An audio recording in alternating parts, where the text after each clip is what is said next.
Hi there, my name is Ron Rogers, and this presentation is titled How to Keep Up Morale During the United Pilot Strike. Now, any strike is difficult. They try to wear you down. The company that you're striking against tries to wear you down, and you are worried about ever getting your job back. Especially somebody like me. They had 6,300 and about 30 pilots, and I was 10 from the bottom of the seniority list. So I'm right there at the bottom. And that's why, when good old Dick Ferris said, hey, and pointed directly at me, could get to be a 747 captain, when you jump 6,300 numbers, that is enticing, but no. And I kind of talk about that in the previous one. And I was a little, concerned about that. That was kind of a test program because I wanted to see, how much kickback I might get. And I only got, I think it was like 3 dislikes so far. So there's only a few faithful pilots out there, as it were. But it seems like other people liked it. Now, back in the day, back in the strike of 1985, we didn't have the internet, we didn't have email and all this stuff. Communication was by printed matter. Yeah, we actually got things in the mail that weren't just a bunch of ads or solicitations or typically junk. And we got the Friendly Times, and they talked about how they're operating with reduced schedule. And I'm going to tell you about that picture there. Here's another picture that some people took. It's kind of interesting. I guess if you're going to cross the picket line, you end up looking like Groucho Marx. Even the poor women, I feel bad for their mothers, but there must be something genetic about that because the big nose and the bushy eyebrows and the glasses. It was just kind of a strange look for these pilots. I guess they didn't take a lot of pride in what they were doing.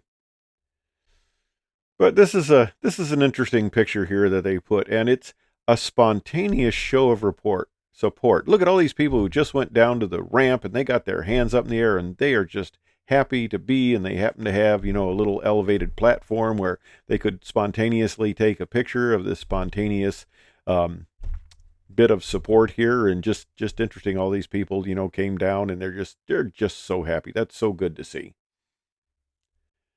And of course, you got the articles there in Cranes and every place else talking about how United can't lose the pilot strike. And the article it's not that they can't lose, is that they must not lose because these darn pilots are being paid so much more than everybody else, and United's going to go in bankruptcy and it'll just fall apart. Well, we did go in bankruptcy, but that was a different thing much later.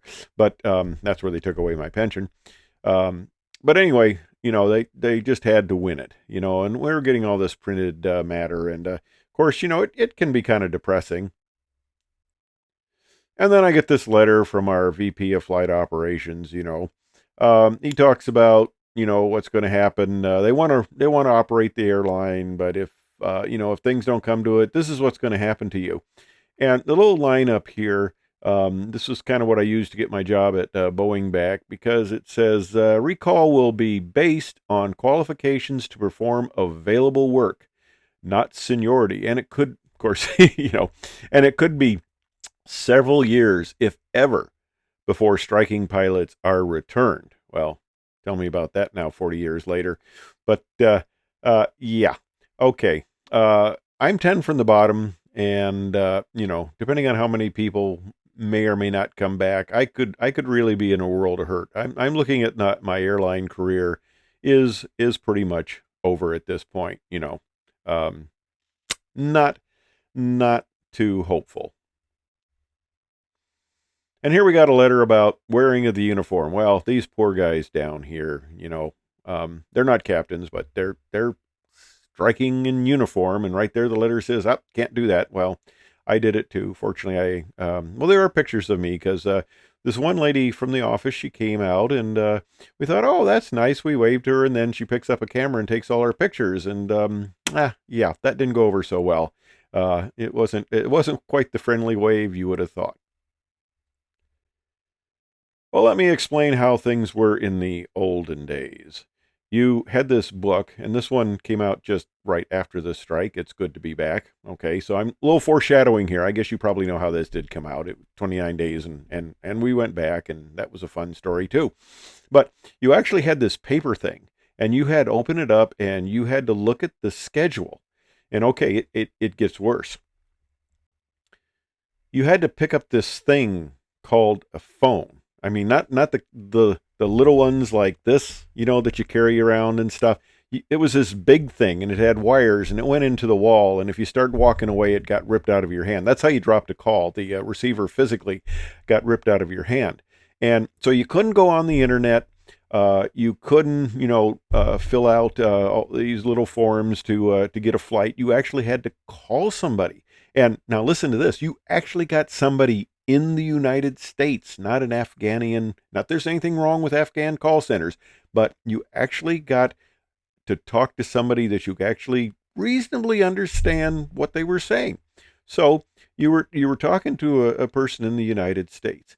And the thing was interesting, leading up to the strike, they were telling all the reservations people that United had 5 to 6 thousand pilots ready to go. And day one, they were going to fly the airplane. There'd be absolutely no disruption in service. And don't worry the least about it because we had them ready to go.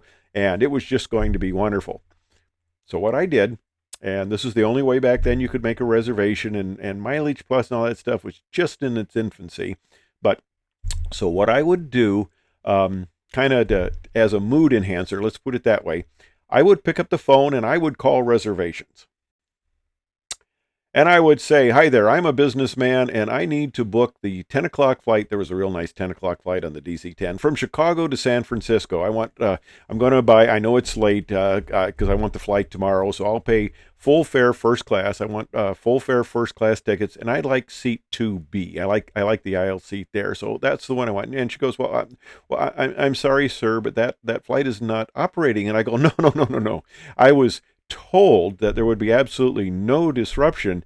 And now I want to book that flight. So I started saying again, I want to book the 10 o'clock flight and all. And she said, well, I'm sorry, sir, but that's not operating right now. But what we can do is we can put you on another flight that goes to Los Angeles. And I said, no, no, no, no, no, no. I want to go to San Francisco, not Los Angeles. Well, sir, we can put you on this one that goes to Los Angeles. And then we can put you on some commuter airline. I don't remember the name of it, but they were flying one of these things. And I said, that sounds like something with propellers. I said, does that have propellers? And she starts laughing.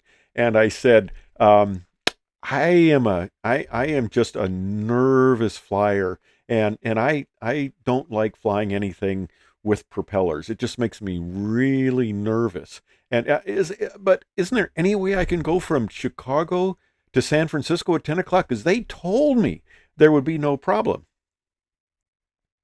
And she comes back and says, well, sir, what we can do is there's an American flight at that time, and they are operating. And let me see if I can get you on that. And I said, well, no, no, no, don't worry about that. I'm in their system. I'll just call them directly and book the flight there. I want to thank you. So that's what I did. Every time I started feeling down, I just called reservations and I tried to book a full fare first class ticket to just about anywhere, and they couldn't do it. So that made me feel better. Thanks for watching. I hope you enjoyed it.